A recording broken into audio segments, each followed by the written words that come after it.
From Las Vegas, Nevada, the entertainment capital of the world, I'm David Gavri, and this is the Vegas Faces podcast, where we talk with Las Vegas locals about what it's really like to live in the City of Lights.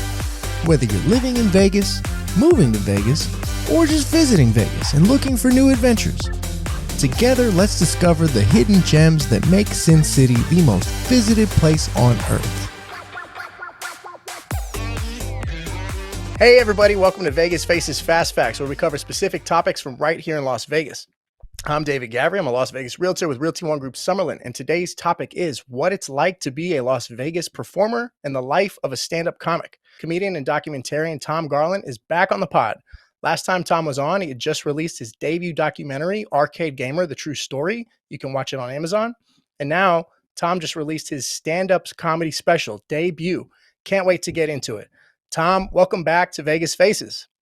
David, thanks for having me on, man. It's exciting to be here again with you through the World Wide Web, man. This is cool. I wish I was in Vegas right now with you. They're trying to suck me back in. I get emails from like the Win, and they're like, Tom, we'll give you $100 free play. We'll give you a buffet. We know you're fat. Come here and eat like tons of shrimp. And then I even said to my wife today, I was like, I got an email from the Win. Maybe we should go.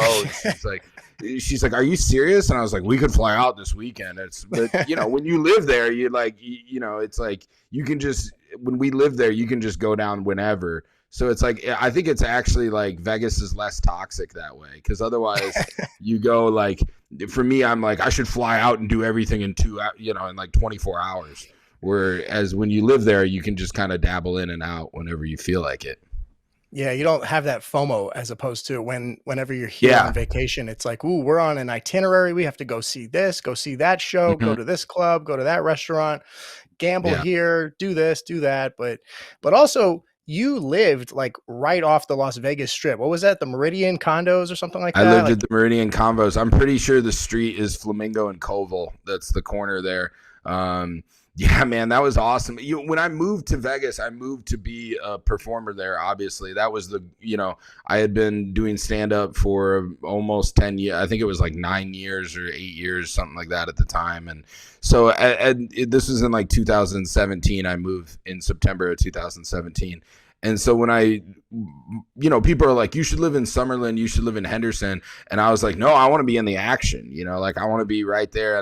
Which is like, it's such a crazy, fun neighborhood. But Meridian was this awesome, I don't know if you'd call it apartments. It's like condos kind of. It has like a pool and a gym and stuff like that. But yeah, it's all like, what's funny is it's all like entertainers living there. Oh, there it is. Yeah. So it's all like entertainers living there, but then it's like, that and like old people who love to gamble, and like I mean it was such an eclectic mix of people from all. There'd be like cirque performers, and obviously like I'm a comedian, but there's families that live there and all that sort of stuff too. But it's the biggest thing is it's convenient. I mean, you just pull out and you're right that even if you bartend or you work like in that area, and you don't want to commute, it's great for that, which I didn't. I wanted to just be able to pop out and hit the club and then run away from it, and then all of a sudden be back in my place in like 3 minutes and be like, okay, we got in and out of the casino.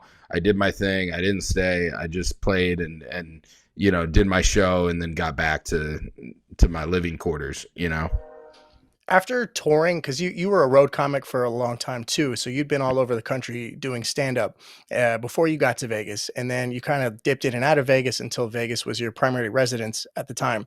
What was that like performing in Vegas, being a Vegas performer in comparison to all the places that you'd been before that? What's great is that Vegas is like Disneyland, for the tourist at least, and probably for a lot of the workers, it probably feels like working at a resort or that sort of thing too. I mean, they are resorts, right? And the casinos are.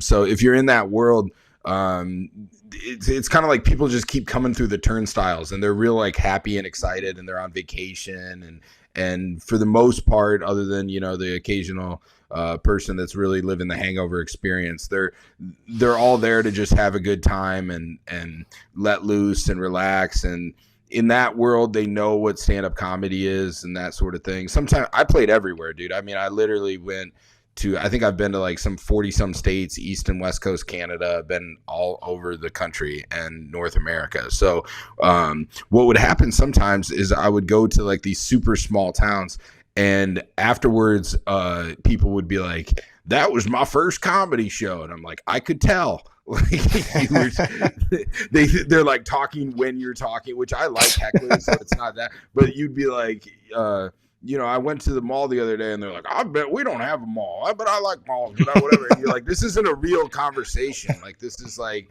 I'm a show, and like, so it was bizarre. Like, so Vegas was always nice for me because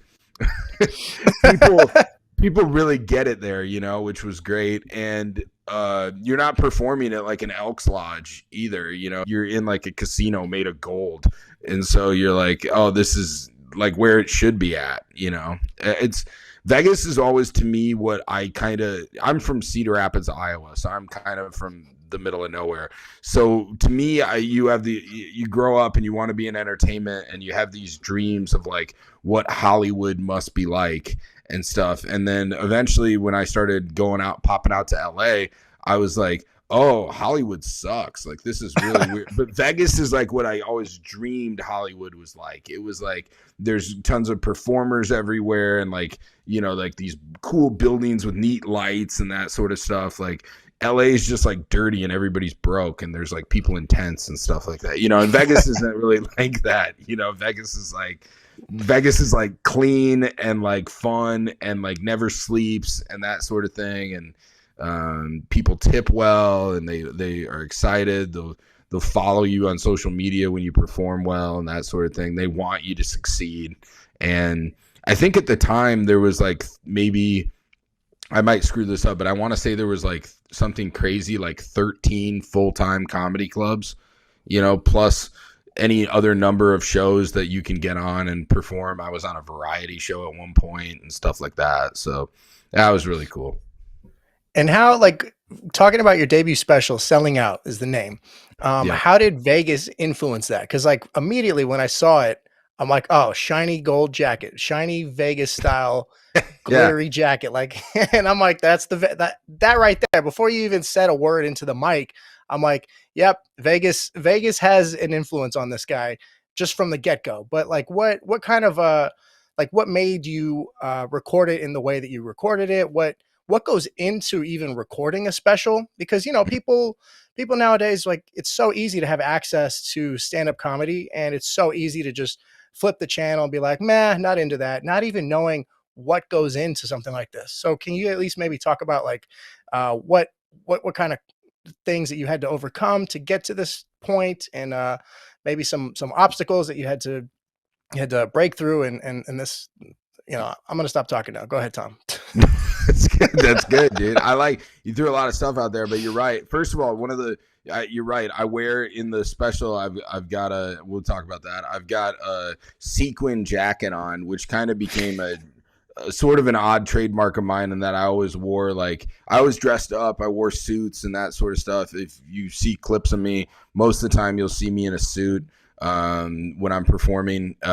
But I kind of like to stand out in that sense, in that like I feel like that's showmanship and that sort of thing. And it's kind of something I picked up in Vegas. That's kind of something Vegas pushed on me, though, in the sense of like when I lived at the Meridian Apartments, I swear every day out when I would go out to the Strip, I would come back and there would be like glitter on me. And you can't like get glitter off. It would just come from like people's dresses and like stuff like that. Like it's just on like chairs and stuff. And you're like, this is glitter. What is this glitter on me?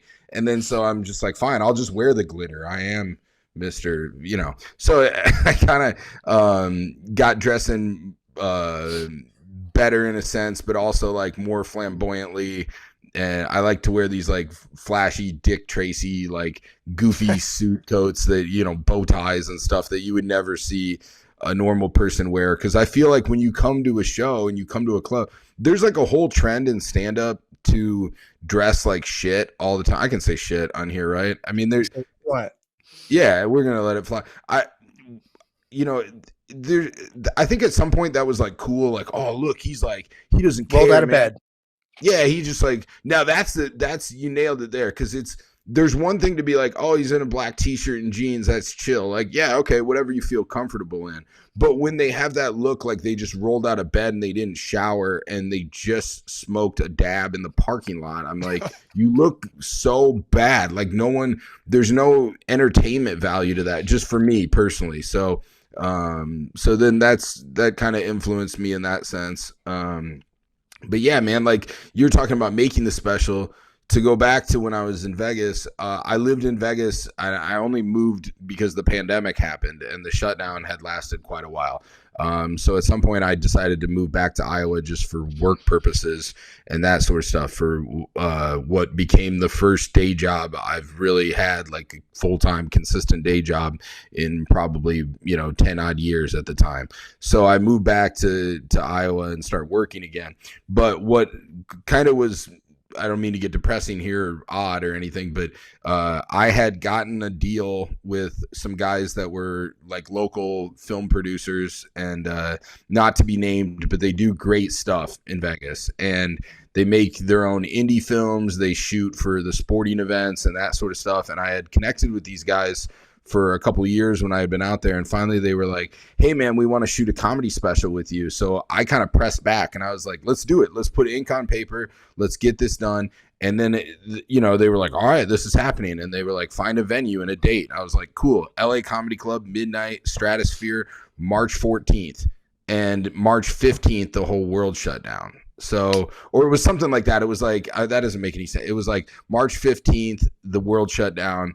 It was supposed to be like April 14th was my comedy special.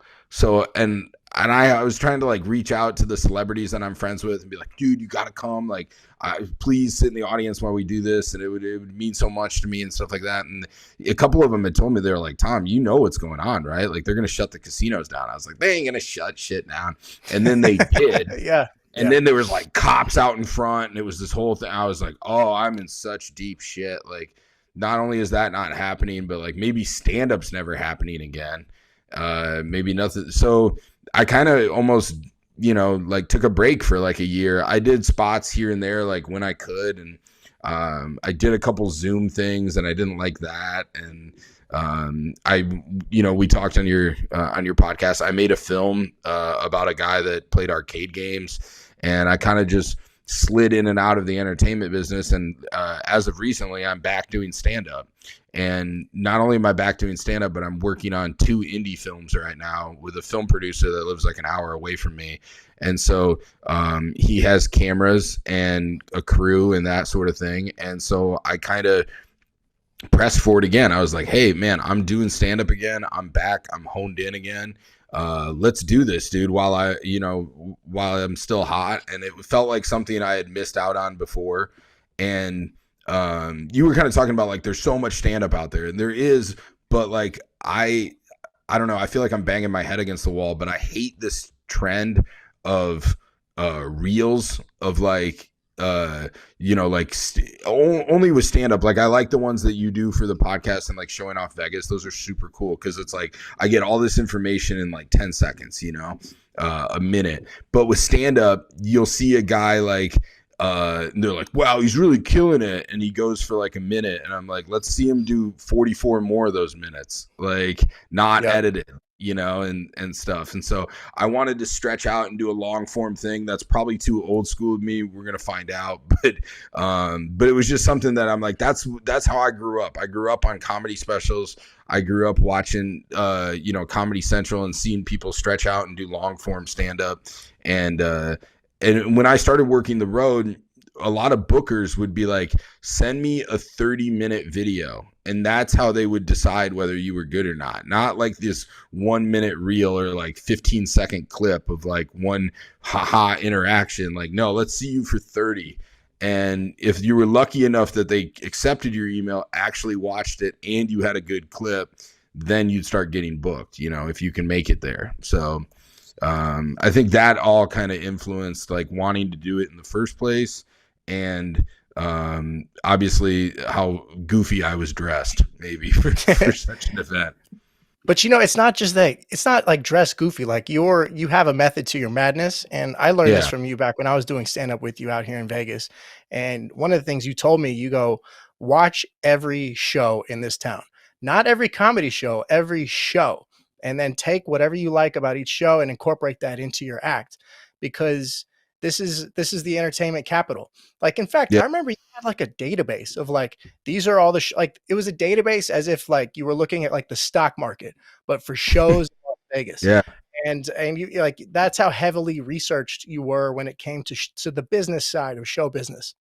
And it Thanks, was dude. like, I appreciate you acknowledging that, because I pride myself on that. That I'm not only a student of the stage, but a student of the business side of it too, and I try to soak it up like a sponge.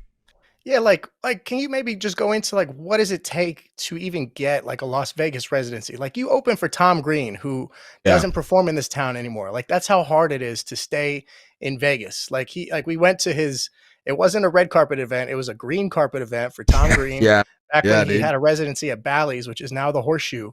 Yeah. And like, it's just hard. Like, people laugh at Carrot Top, but the guy's been here for over 20 years. Like, it's hard to stay He's in incredible, this dude. town as a performer. So what, like, Yeah. maybe can you go into like, what is it like to not just be a performer, but like how to even get those spots?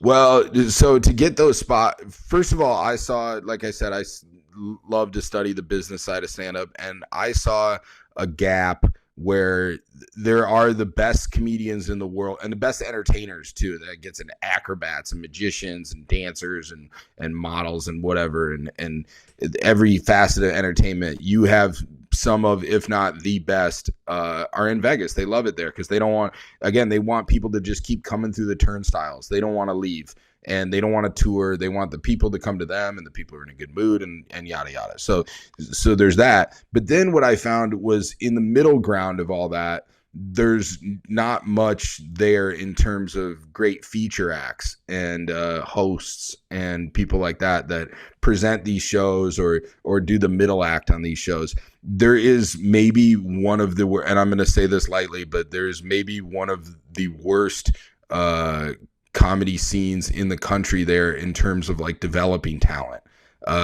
There's people that arrive that are at the very, very tip top, and then there's people that on the bottom that are like, I'm a comedian, and you're like, no, you're just weird, like you're strange, man.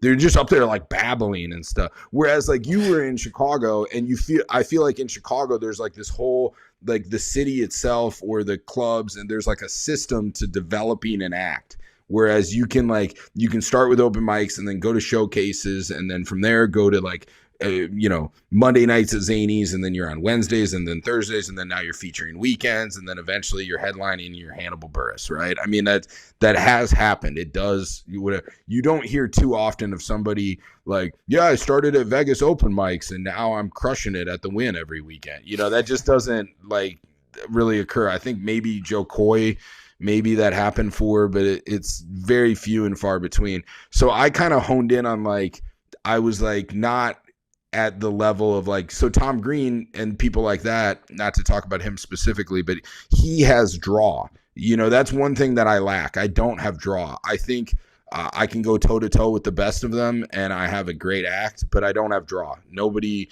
if you're watching this and you're not literally friends with David or I, then you're probably not going to know who I am, which I think is exciting for me too, in the sense that every time I take the stage, I get to present myself in a way where I get to win people over and start from absolute zero scratch. And that's something I pride myself on too. That being said, I realized that, he has draw and that sort of thing. And so that's why they're going to get so to begin with, to get a Vegas residency as a performer, you have to have some kind of draw. You have to have been, not only are you but you're Tom Green from MTV, or you're so-and-so from America's Got Talent and that sort of stuff. And then be able to translate that into an hour or 45-minute show that not only that, but that fits the casino brand. At one point I worked for a talent agency there called UD Factory, and we were producing Las Vegas Strip residency shows. And it's not only that the producer has to believe in you, and there has to be money to be put into it, and that the artist has to agree to it, and the dates line up and all that sort of stuff. The casino gets a say in it too. Even if it's a rental and a four-wall, the casino can still step in and say, nope, this doesn't meet the Caesars or MGM brand.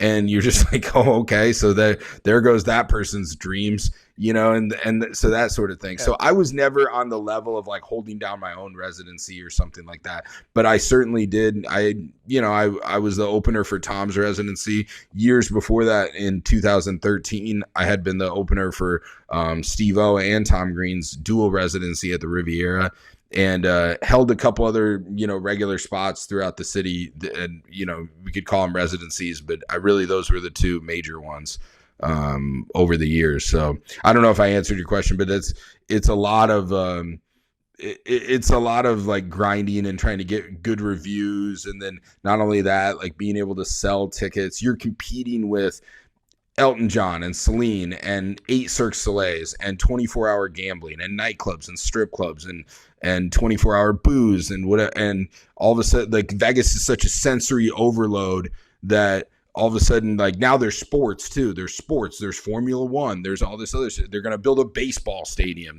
There's a giant sphere with an eyeball on it that's, like, and Vegas is pushing and pulling you in every direction. And all of a sudden it's like, do I want to go to a show? So I think there's like only a certain demographic of people that will go to shows. And then it gets into ticket price where there's like now, and that's why, you were talking about like the database and whatever, you start looking at that too. And you're saying, okay, there's a certain amount of people that will go to a show, but there's only a certain amount of people that'll pay to go to a show. Some want casino comps and that sort of stuff. And then what will they pay? Will they pay $200 a ticket? Will they pay, 125? Will they pay 40? Will they pay 25? And so that starts to determine the level of talent at what property and who plays and who doesn't, and that sort of thing. So, And you were talking about like draw, like yeah, people only like people outside of comedy, outside of performing, outside of entertainment, they only see the tip of the iceberg. They only see the performer once they're already made, like Kevin Hart sure, or yeah, Sebastian or, Joe Rogan, whoever, big name, already made performers. But what they don't see are what you're going through right now, which is why it's so cool to talk to you as you just dropped your debut special. Because it's like people don't realize that regardless of if they like your special or not, this guy has 14 years of grinding it out, blood, sweat, and tears, traveling all over the country, playing some of the worst shows. Like when we say show, we're talking anywhere from like a laundromat to, we used to run a show in Chicago at a fucking bagel restaurant. Like I love we're not like bagel thing that you had, dude. But you know what I'm talking about? Like we just did them wherever we could do them. And then, maybe some actual comedy clubs sprinkled in between, but it's like, they don't see that part. They don't realize that what it takes just to put down your first 45 minutes of polished material before they decide to change the channel and turn it off. It's like, can you maybe go into what that whole like backstory of, like you mentioned, opening for Steve-O and just what that was like putting your act together that made the special that you came out with? Yeah. So when I first started, there was a little weekend deal here in Cedar Rapids, and obviously everybody starts at open mic night, right? Most everybody, unless you maybe have family or industry connections or something like that, you're probably going to start at open mic night, whether that be at a comedy club or at a bagel place, whatever that was in Chicago. You're going to start at the open mic at base bottom level. So I remember I went up for the very first time, and the guy gave me 3 minutes, and I did 3 minutes, and I thought I did well. And so I was like, they have to book me soon, like an idiot. And then it was like, no, this takes years and it takes time, and you have to have a real set. And like, just because, you did okay for like, you were able to talk and make sense for 3 minutes, that's not anything, So that kind of pushed me into, and it's addicting. I mean, honestly, like the stage is kind of got a thrill to it, and so does getting laughs, and like I said, I get a thrill too out of the promoting and business and all that sort of stuff too. And so I really enjoyed it. So I started running my own open mics, which led to, starting to branch out more, starting to get in the car when you start someplace like where I'm from in Cedar Rapids, Iowa, and at the time I didn't have the means to just get up and leave and move. You know, a lot of people, like, they're from Cedar Rapids or someplace like that, Akron, Ohio. Aren't you? You're from Sugarland, Texas, right? You know, you got up and moved to, or did you start in Sugarland, or did you just move to I Chicago? mean, yeah, I started in the city of Houston. I got my own place in the city of Houston, Okay, the same way like people who live in the burbs of Chicago then moved into the city of Chicago. But sure. just like what you were saying about the different scenes, different comedy scenes, I just thought that Chicago had a lot more stage time and a better system of what you were talking about getting like, improving and like becoming, because, we all wanted to, we saw Hannibal Buress and we saw those big names and we were like, Yeah. okay, yeah, like that might be a place where I should move before moving to maybe New York or LA or something like that. LA, like a jump, like a middle jump, like a Yeah. puddle jump between there. Yep. Yeah. So, um, at the time, our mutual friend who's out in Vegas right now, very funny, Keegan Buckingham, was my friend here in Cedar Rapids as well, and we both kind of started. And what ends up happening, I bring that up in just a second, but what ends up happening if you stay in a place like this, and you're trying to develop, is you're going to play a lot of what I would call unconventional rooms. I'm talking about Elks lodges to churches to strip clubs and back. Like, you're in like a back, like people are shooting pool, there's TVs on. You're not in showrooms and clubs. You're in uh, most would consider hell gigs all the time. But I think the calling it a nightmare gig or a hell gig really depends on what you bring to it. We were talking before we turned on about one that was in Chicago called The Drop, and I think The Drop didn't start. It was this little basement club, and I don't even think it started until like 11 o'clock midnight.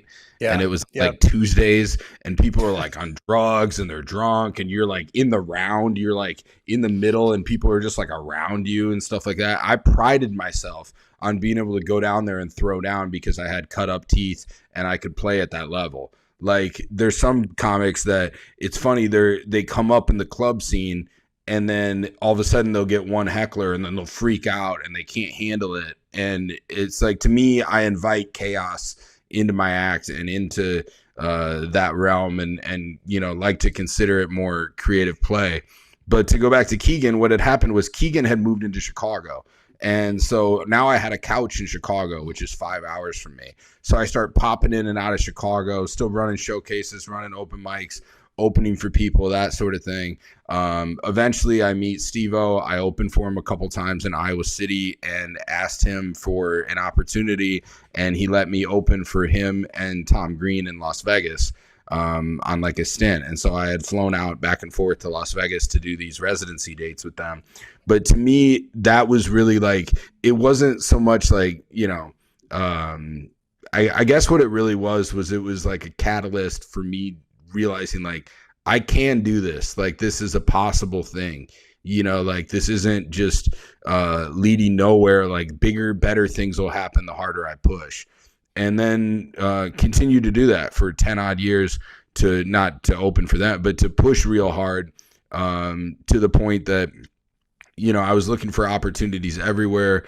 Eventually, like, kind of to make a long story short, I start doing my own tours, and then the tours aren't paying enough. So then I was like, well, I'll manage, celebrities, and Preston Lacey, and eventually Rob Van Dam from WWE and that sort of thing. And I'll manage them in the comedy appearance world. I don't want to act like I'm their manager, like I'm the one talking to the Tonight Show for them and stuff, but I did all the middle work in between them and the clubs that we were booking, so I could work myself into the deal, so I could solidify myself as not only their opener, but then along the way getting nicer hotel rooms, getting more money, bigger tours, more dates. I think I sent you my tour schedule just because we were goofing around about this from 2017, and in between January and September of that year, I had done like 19 states or something. And that was like right before I moved to Vegas, and I was trying to calm down, and so it was just like, that was like Wow. chill for me. I was like, oh, I'll take it easy. I'll only go to 19 states in whatever, 9 months, and 5 territories in Canada too was on there too. God. So like, when you're yeah, in the thick of it like that, like when you were living here in Vegas at the Meridian, what is like a typical schedule even look like? Like when you say like a lot of these shows they end late, they start late, end late, you're out late. Like I can't imagine you're getting up and having a cup of coffee at 7 a.m. Like what is like a do you remember yeah, what your typical schedule was like when you would wake up, when you would go to bed, like when you would do your grocery, just all like the human stuff? yeah. So I moved to Vegas, and then ironically, within a month, I'm starting to get spots. I'm getting spots at like the LA Comedy Club, but and then nothing on, but they're using me like sometimes when and if they feel like it and stuff again, because I don't draw, and they're just starting to get to know me and that sort of stuff. And I had been out there a little bit, but probably not enough. And then all of a sudden, there's a billboard for Tom Green's residency. And so I texted Tom Green and I was like, dude, do you want to have like a beer or something? Like, I didn't know that you're coming back out to Vegas. And then he was like, yeah, do you want to just open for me? Because I don't have an opener for opening night in like a week. And so I was like, yeah. And so I came down, and then he had me do the whole residency deal with him, which was awesome. And his agent at the time was John Schneider, which would be Rob Schneider's brother of like the Animal. And I had met John before too, and John was super nice to me and helped me get in with the agency, which was called the UD Factory. And then so eventually I'm working for UD Factory, like booking tours, selling acts, doing that sort of stuff during the day, and then playing at night. So actually my schedule was very normal. Like on the road, it was not. It was chaotic. But when I moved to Las Vegas and I lived in Meridian, was like a resort, like to me, because I was like, I get to wake up in the same bed every day. Normally, on the road, I would wake up and I would be like, wake up around, I don't know, whatever time, 8 to 10, somewhere in there. And then I'd be like, great, I get to drive 6 hours to the next town, and then get just in time to shower, get ready, do the show, and then do it all over again the next day. I was doing a lot of one-nighters, again, because I don't draw. And then the celebrities that I booked, we tended not to play long weekends in one place because we made more money doing one night deals and that sort of stuff. So like one big blowout special event rather than like a whole week at like a Funny Bone or something. There was just more money in that. So that's kind of how we were doing that. So to make a long story short, when I get to Vegas and I'm working at the talent agency and opening for Tom Green at night, my day I would try to get into the office maybe around 8 or 9 in the morning, having coffee at 7 or whatever. But then what I didn't realize was that Vegas just moved so fast, and the agency was like, there's so much, like you said, there's so much going on, that it was just like, oh, I need to be here at Caesars. Oh, I need to be here. I got to go check out this band. I want to do this and that. And so my head would just be spinning. And then I would get down to the show and I'd be like, oh, great. Now I get to do stand up, which is probably like the hardest thing ever. It's like, that's hard enough as it is. So I wasn't able as much to focus on my act as much as when I would tour, you'd be in the car alone for like 8 hours. So you're like thinking of all this stuff, like, oh, tonight when I say this, I'm going to twist it and I'm going to say it like that. And I'm going to do that. And your act gets so much better every day. Whereas Vegas was just like such a rat race during the day for me than to perform at night. But again, the crowds were good. And so I leaned into the crowd work side of things. And I was like, you know what? I'll make it interesting every night. I'll get into the audience. I'll do crowd work, and I'll keep it fresh that way, Yeah, because I remember coming to Vegas and you had some shows and you were like, okay, I need a host. And then the first thing you told me, you go, don't come here to work on stuff. Like, come here Yeah. polished. Like, Vegas is what you were saying. Like, it's a town, as a performer at least. Like, you're not here to like practice. Like, even at the open mics, like you just come here and show them your best, and then go practice and try new stuff somewhere in a small town far away, so that Yeah. nobody sees you bomb when you're working on that new stuff. But here you always, because people are, like you were saying, like coming in through the turnstiles, like they're only here for a couple nights, really. Like the average tourist probably spends like 3 nights in Vegas and that's it. They want to see the best of the best version of you. They don't want to Yeah. see you working on stuff. You're not here to work on shit.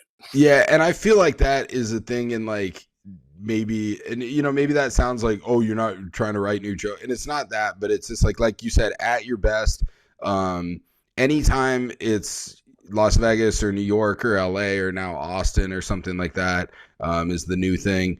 You need to show up ready to thrash. Like, you don't want to be, I think, and that's just my opinion, but I don't think you want to be up there like, oh, what should I talk about? Like, that time is better spent at the bagel shop or at my Elks Lodge in Iowa. That's the time and place for that. So it's like, that's your hometown or the middle city. When you get to the big show, it's time to play. Like, and the difference in comedy is that in most people, unlike, maybe this doesn't apply to like the people that have gotten on SNL and other stuff like that, but it's always funny when comedians move to like a city, they're like, moving to New York, and it's like, don't act like they recruited you.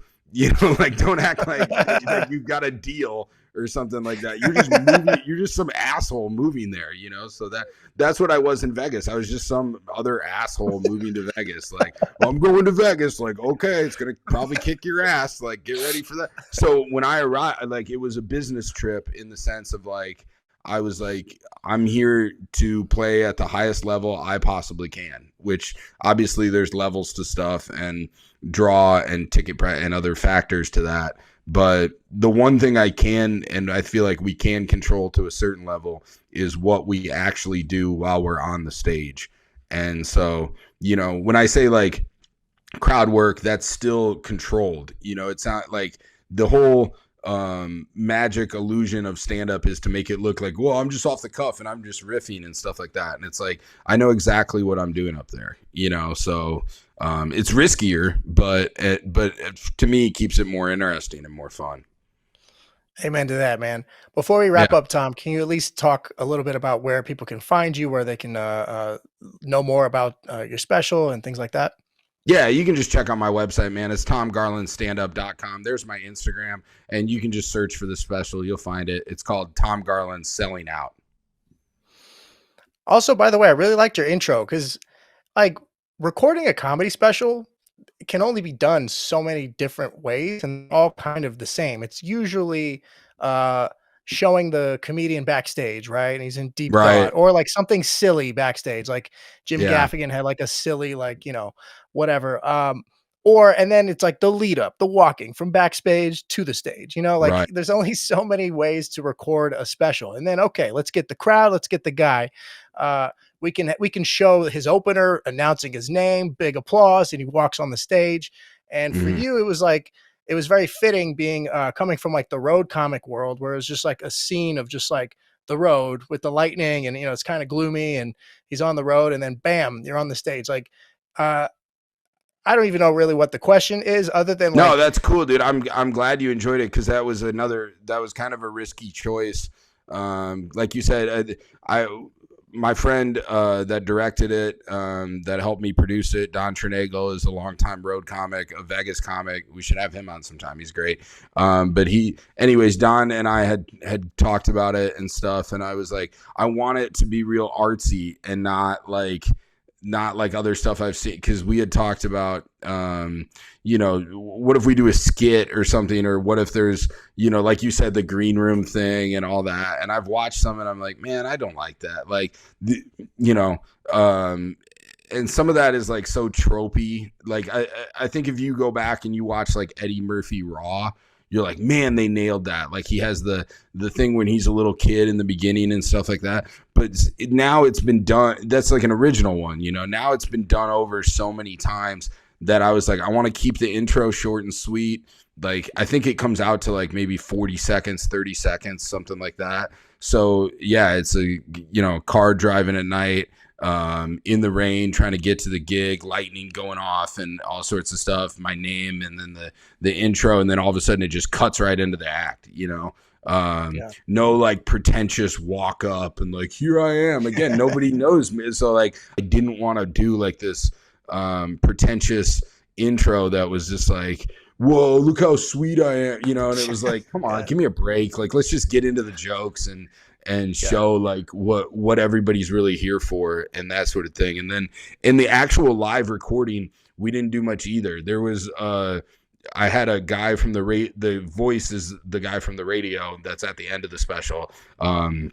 he just hosted and brought me right up and didn't say anything pretentious or weird, and just said he's toured all over. Please welcome Tom Garland. And I went right up and got right into it, So, there wasn't like 30 minutes of nonsense before any of that. And, so it was fun, man. And the crowd was good and they were ready to have it and stuff. So it's like when they're all like engaged too and ready to rock, then it's like, you don't need all that stuff. It's just, seems like overkill or like I said, pretentious or something. So I'm glad you enjoyed it, dude. I'm glad you watched it. Yeah, man. I appreciate it. Absolutely, man. Congrats to you. Really. It's really cool seeing your progression, seeing your documentary, and then now your debut stand-up special. Like, just keep that momentum going, man. So thanks for being here today. And thanks for being one of the Vegas Faces. Thank you, David. I appreciate it, buddy. God bless. Cheers. Thank you for subscribing to Vegas Faces on Apple Podcasts, Spotify, and YouTube. Find us on Instagram, Facebook, Twitter, and TikTok under the name Gavri Group. That's Gavri Group. Thanks, everybody. See you at the next episode.